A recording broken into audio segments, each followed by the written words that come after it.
Hello students, welcome to VIIT YouTube channel. MBA second year के specialisation इन subject strategic management पढ़ रहे हैं हम लोग। ठीक है, स्ट्रेटेजिक मैनेजमेंट हमारा सेकेंड ईयर चल रहा है, जिसमें हम 4 एनालिसिस पढ़ रहे थे। According to strategy to prepare a strategy हमें किस किस वे में अपने ऑर्गेनाइजेशन को एनालाइज करना है ना। तो हमें इंटरनल एक्सटर्नल एनालिसिस है ना, ये सब चीजें पढ़ी थी, गैप एनालिसिस वगैरह अकॉर्डिंग टू वेस्टर्न एनालिसिस है ना। नेक्स्ट टॉपिक हमारे पास है RBW analysis. What? RBW analysis. ठीक है, in this R stand for resource, B stand for based and W stand for view. तो रिसर्च बेस्ड व्यू एनालिसिस। ठीक है, तो हम सॉरी रिसर्च नहीं, not resource, resource based view analysis. ठीक है, ऑब्वियस है, पता चल रहा है आपको नाम से ही है ना। आप इसमें किस चीज को एनालाइज करेंगे?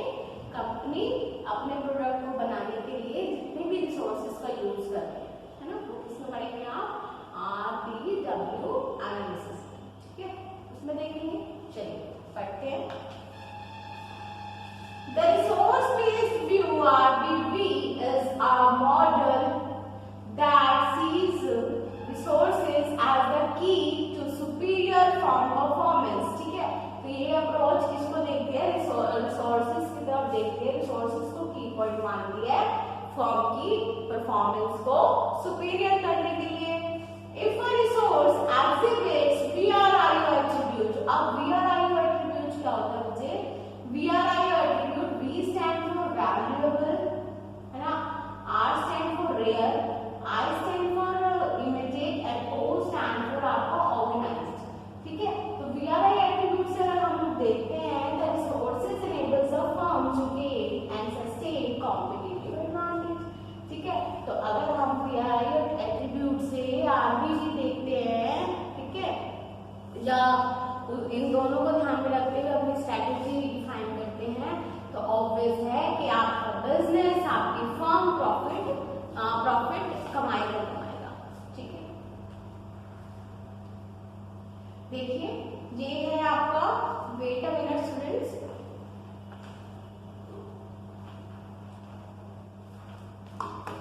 ये है आपका रिसर्च बेस्ड व्यू। ठीक है, तो रिसोर्स बेस्ड व्यू में हम लोग किन किन रिसोर्सेज को देखेंगे? 2 तरह के रिसोर्सेज होते हैं हमारे पास। The one is tangible resource, the other one is intangible resource. अब टैंजिबल इंटैंजिबल क्लास 11 में पढ़ लिया होगा आप लोगों ने। ठीक है, वहां आप लोगों ने एसेट्स पढ़ी थी। ये किसकी बात कर रहा है? रिसोर्सेज की बात कर रहा है। ठीक है, tangible which you can touch by your hand, see by your eyes, and intangible which you can see and touch. Okay, तो ये कह रहा है resources based view relies on resources that is tangible and intangible that must be heterogeneous और immobile. अब heterogeneous क्या होता है? कैसे होनी चाहिए वो आपके रिसोर्सेज? हेटेरोजेनियस इज दूसरों से बिल्कुल अलग। जब आप किसी अलग चीज सोर्स को यूज कर रहे हैं, अलग चीजों को यूज कर रहे हैं, तो वो क्या कहलाते हैं? हेटेरोजेनियस। ठीक है, और इमोबाइल का मतलब, मोबाइल क्या है? आप कहीं भी ले जा सकते हैं ना। तो इमोबाइल क्या हुआ? जो चीज ऐसी होनी चाहिए जो फिक्स रहे, आप एक कंपनी टू दूसरी कंपनी ट्रांसफर ना कर पाए। ठीक है,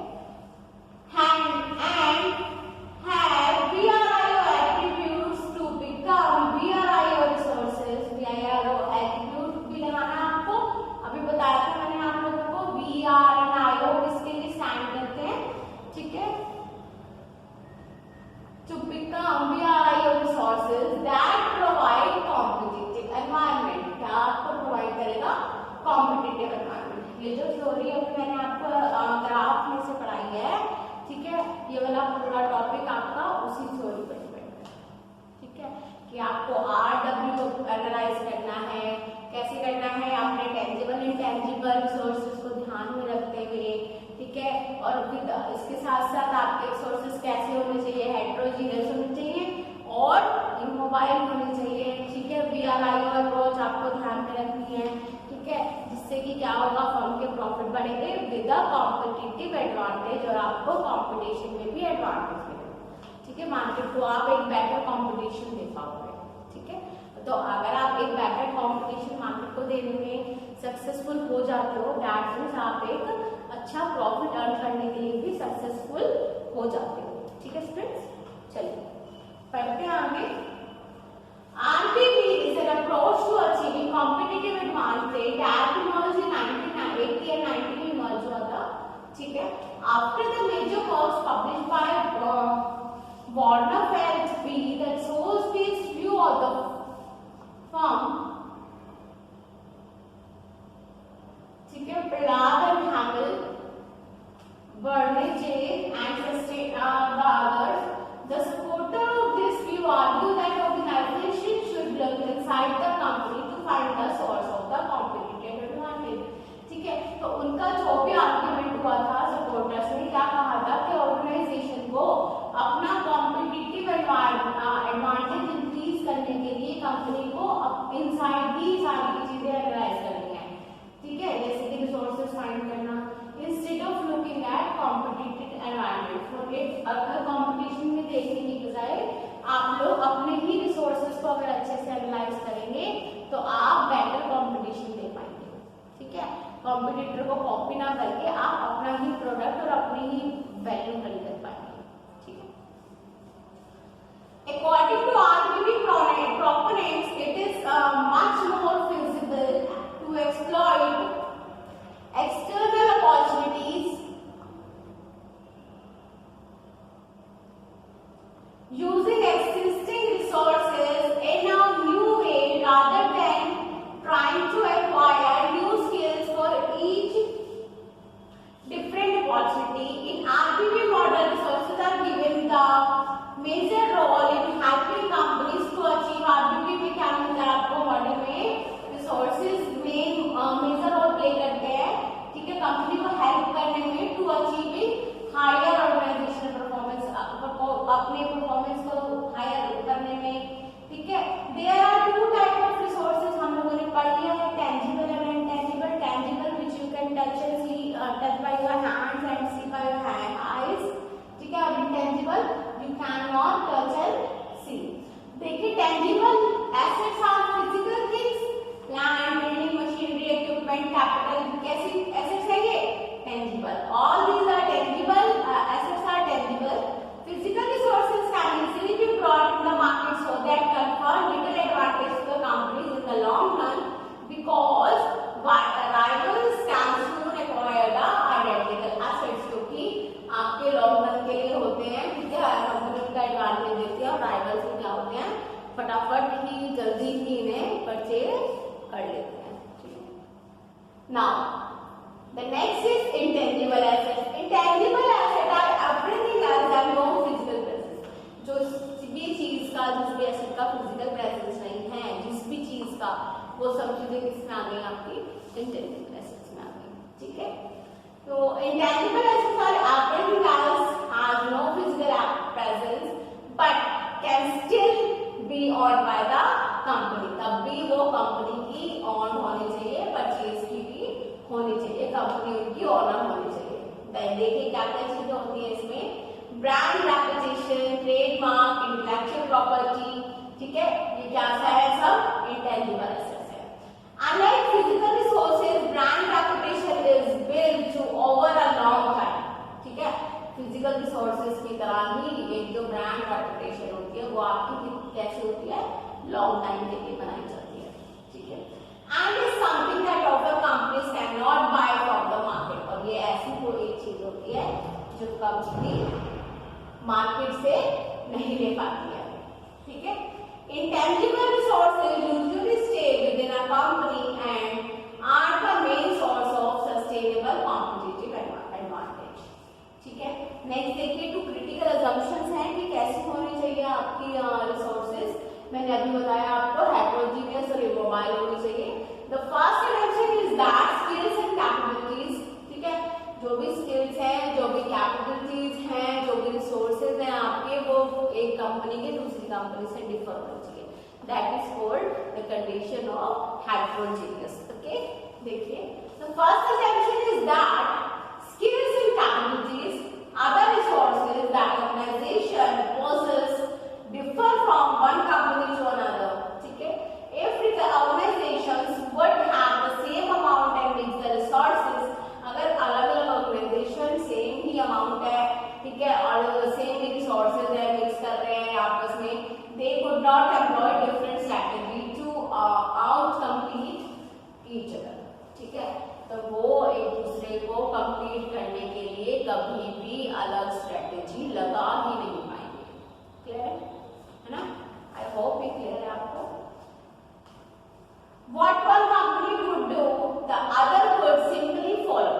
ठीक है, तो एक कंपनी करेगी और दूसरी क्या करेगी, सिंपली उस चीज को फॉलो करेगी, है ना, क्योंकि उनके पास रिसोर्सेज तो आपके वाले ही सारे के सारे सेम.